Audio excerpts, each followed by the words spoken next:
Tak, czyli mogę zaczynać, jak będę gotowy. Nie, to muszę się skupić, bo jak się nie skupię, to jest ciężko. Chciałem jeszcze raz podziękować wszystkim, którzy oddali na mnie głos. Jest to oczywiście moja 5. nagroda.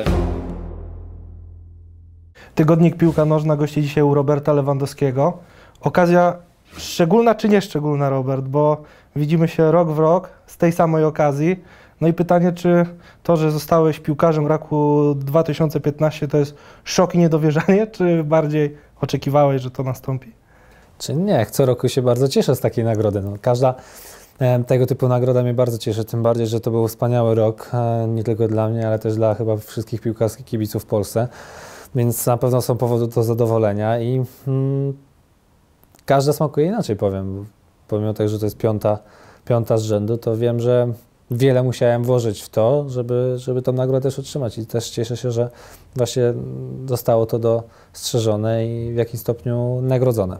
Zróbmy sobie taki doroczny test, bo zawsze zadaję to pytanie i chcę wiedzieć, czy pamiętasz, czy nie pamiętasz, ile statuetek łącznie masz już na swoim koncie? Bo w zeszłym roku miałeś troszkę problemu, żeby się doliczyć wszystkiego. Mam tak, może się poprawię, coś powiem, chyba zapamiętałem coś z rok temu, jak to jest 5, miałem za odkrycie i za ligowca. Nie wiem, czy... Bardzo dobrze, tak, bardzo dobrze. 5 z plusem. Właśnie, a rok temu o ligowcu chyba zapomniałem. Tak, dokładnie, rok temu o ligowcu. Powiedz z roku na rok, no bo to jest piąty tytuł piłkarza roku dla Ciebie. Jest coraz łatwiej, czy coraz trudniej zdobywać tego piłkarza roku? Bo to jest, jakby nie patrzeć, pytanie o konkurencję, o poziom pozostałych zawodników polskich. Czy ja powiem tak, na pewno poziom się podnosi, jeśli chodzi o innych zawodników i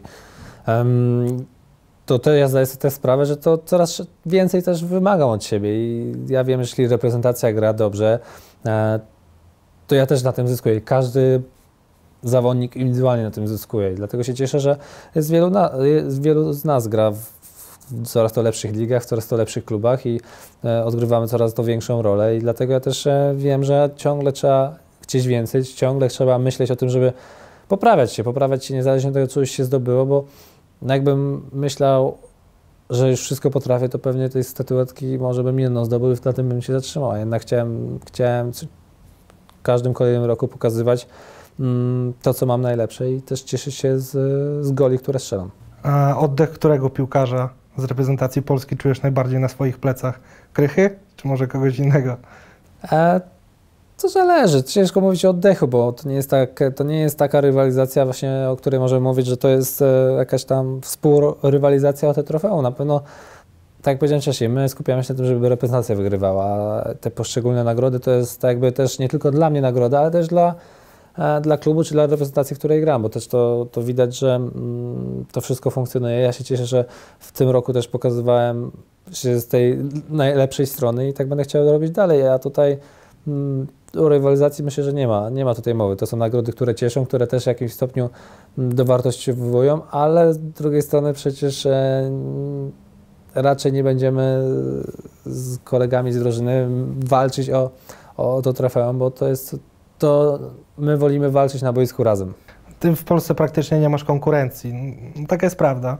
Już nie raz zresztą mówiłeś, że zaczynasz patrzeć dalej, szerzej na świat. I w tym roku o tobie się bardzo dużo mówiło w kontekście złotej piłki. Powiedz mi, ja się nie spytam ciebie, czy ty powinieneś dostać złotą piłkę, czy nie, bo to nie o tym będziemy teraz rozmawiać. Powiedz, czy powinieneś znaleźć się w trójce? Czy czułeś się na tyle mocno za zeszły rok, że powinieneś być w trójce? No, znalazłem się chyba na 4. miejscu. Więc, najlepsze dla sportowca. Tak, to jest chyba 4. miejsce. Z jednej strony, jak spojrzymy na to z tej trójki, no to wiadomo, 2 graczy Barcelony, gdzie wygrywają Ligę Mistrzów, no to jest ważne.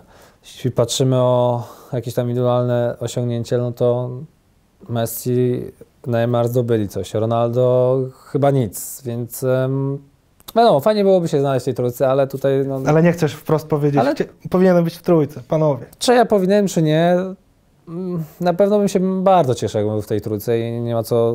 To ulega wątpliwości, że to jakieś tam marzenie byłoby znaleźć się w takiej trójce i siedzieć na tej widowni, oczekując na werdykt, niezależnie od tego, czy on był już wcześniej wiadomo teoretycznie, czy nie. Ale też z drugiej strony nie będę się załamywał, na pewno nie będę płakał po tym. Jak nie teraz, to może się uda później, więc zobaczymy. Na pewno to nie jest coś, o czym myślę i coś, co sprawia, że nie mogę spać po nocach. U nas Leszek Orłowski, nasz dziennikarz tygodnika Piłka Nożna, rzucił taką tezę, która w ogóle wywołała wielkie poruszenie na Twitterze polskim, że Robert Lewandowski nigdy nie zdobędzie złotej piłki, dopóki będzie grał w lidze niemieckiej, w Bundeslidze. Musi się przenieść do Anglii bądź do Hiszpanii, bo one są takie bardziej eksponowane, te ligi. Ty zgodzisz się z tym, czy nie? Czy ja powiem tak, jeśli Bayern by wygrał Ligę Mistrzów w tym sezonie, to pewnie bym był w tej trójce i pewnie miałbym szansę na zwycięstwo, taka prawda. Nie ma co ukrywać, że jednak Liga Mistrzów tutaj no wpływa na wyniki, a jednak no, odpadliśmy w półfinale.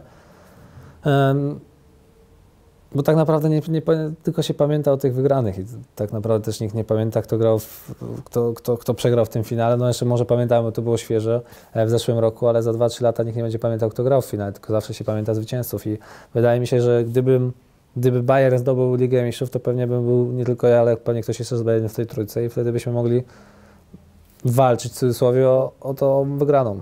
A Liga Niemiecka nie robi się trochę za ciasna dla Ciebie? Ty jeszcze możesz się czegoś w Bundeslidze nauczyć? No już wiele lat w niej grasz i zdobyłeś wszystko praktycznie. Tak, no wiadomo, no, nie zdobyłem Ligi Mistrzów. To jest tak no naprawdę, ale to ja mówię o lidze jeśli niemieckiej. chodzi o ligę, to już wszystko zdobyte i też przede wszystkim w klubie z zawodnikami, jakim trenuję, to mi to dużo daje i fakt, że czasami też nie jest łatwo grać przeciw Bundeslidze, to jest też ciężka liga, bo jest to liga, drużyny, które taktycznie dobrze grają i potrafią ustawić się taktycznie pod przeciwnika, nie tak jak czasami w hiszpańskiej, że tam wiadomo technika bardziej bez jakiejś tam taktyki czy defensywy, czy po prostu atakować i strzelać bramki lub je tracić, więc to nie jest łatwe i to też uczy i czasami denerwuje, bo trzeba przez ten beton taki się próbować przebić, skruszyć go, żeby zdobyć tę pierwszą bramkę, a później jakoś to idzie, więc no cały czas to jest coś nowego, no, każdy treningi. No, ja wiem, że też muszę pamiętać o tym, że jednak koncentracja niezależnie od tego, ile tych bramek już zdobyłem, to musi być. I to czasami od siebie ja sam wymagam, żeby chcieć, żeby móc więcej, bo wtedy później to się przekłada też na mecz. Odchodzi Guardiola z Monachium. To był dla Ciebie szok, czy nie? Trzeba powiem, że tak spodziewałem się jeszcze tego, że to będzie ostatni sezon, no bo mówmy, że to do czerwca tak trenerem będzie, że to będzie jego ostatni sezon w Bayernie. On kiedyś też powiedział, że ostatni rok w Barcelonie, czyli ten czwarty, to była pomyłka dla niego i o rok był za długo, więc ja już tak czułem, tak podejrzewałem, że to może być ostatni sezon, ale dla mnie z drugiej strony to nie miało znaczenia, no bo to jest sezon, który trwa, którym chcemy zdobyć jeszcze razem tytuły i to jest dla mnie najważniejsze i na tym się tylko i wyłącznie chcę skupić, bo czasami jest, no, trenerzy przychodzą, odchodzą, zawodnicy przychodzą, odchodzą, ale sezon trwa teraz i sezon będzie trwał do bodajże pewnie czerwca, o ile czy tam końca maja, o ile się dużo nie mylę i razem będziemy jeszcze grali, trenowali. Mam nadzieję, że cieszyli się ze zwycięstw i trofei. Jeden temat jeszcze chciałem z Tobą poruszyć, oczywisty w kontekście 2015 roku. Powiedz mi, czy Ty w swojej karierze piłkarskiej miałeś taki moment, w którym czułeś taką wielką radość, jak po awansie na Euro 2016, po tym ostatnim gwizdku i już wiedziałeś, że jedziemy do Francji? Wydaje mi się, że nie, bo tak naprawdę wcześniej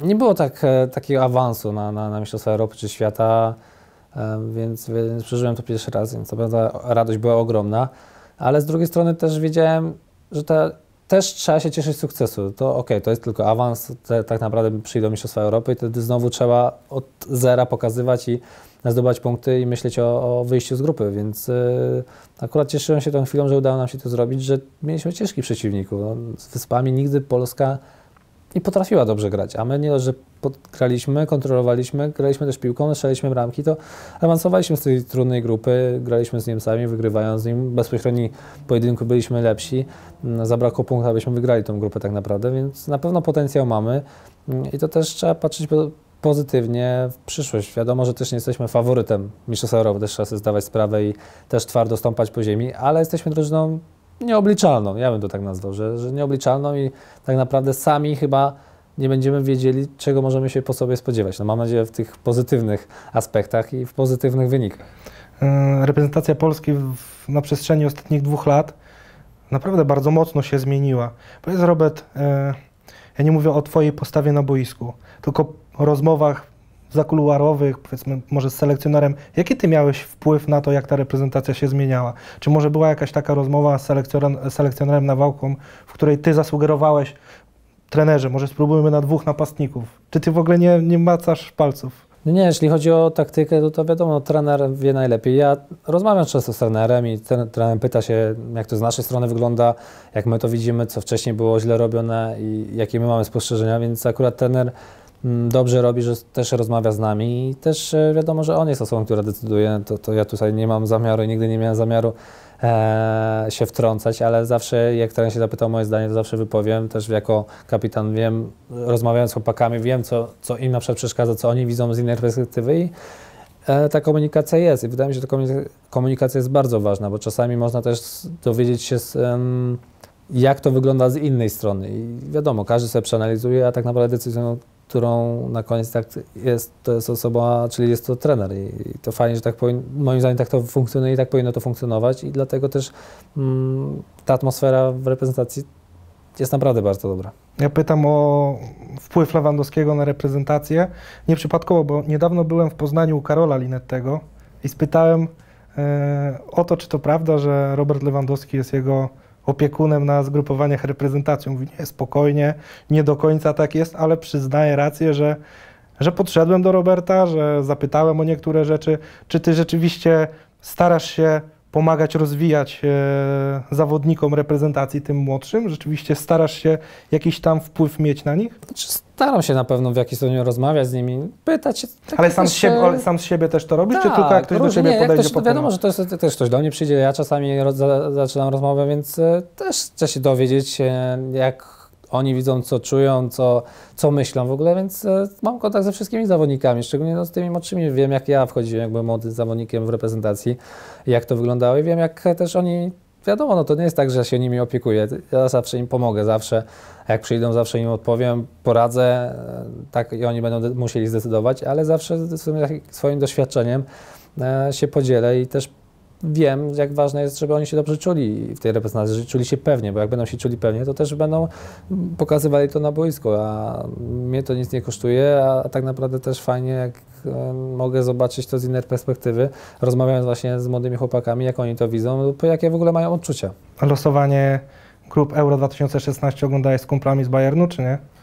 To było od razu po meczu. No właśnie dlatego tak, to było od razu po meczu, więc oglądaliśmy akurat w takiej sali dla rodzin na stadionie i ja akurat oglądałem, więc... Rozumiem, że wspólne żarty już sobie razem jakieś szablony wymyśliliście, co tam trzeba odpowiadać dziennikarzom, jak się będą pytać. Tak, więc nie, no to Niemcy też już do nas inaczej podchodzą. Zdają sobie sprawę, że jednak ograliśmy ich raz. Też będą wiedzieli, że jednak z nami nie będą mieli łatwo i wiadomo, że znamy ich też już dobrze, ale to jest faworyt do Mistrzostwa Europy.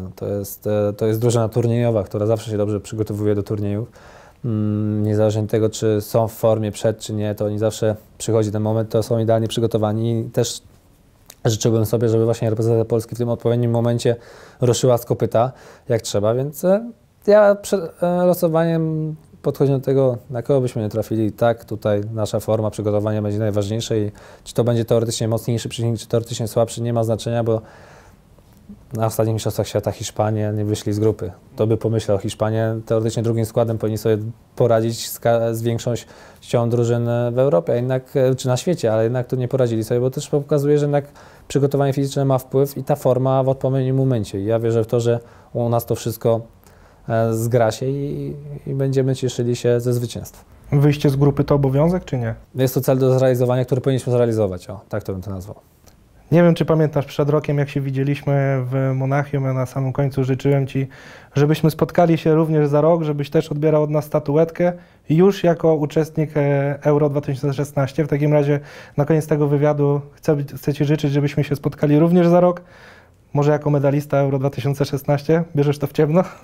Oczywiście, że bramy to w ciemno, ale też sukces, który zadowoli reprezentację i kibiców. To mi się wydaje, że to będzie takie minimum. Nazwijmy to, a maksimum niech będzie medal. Dzięki za wywiad. Dziękuję. Powodzenia.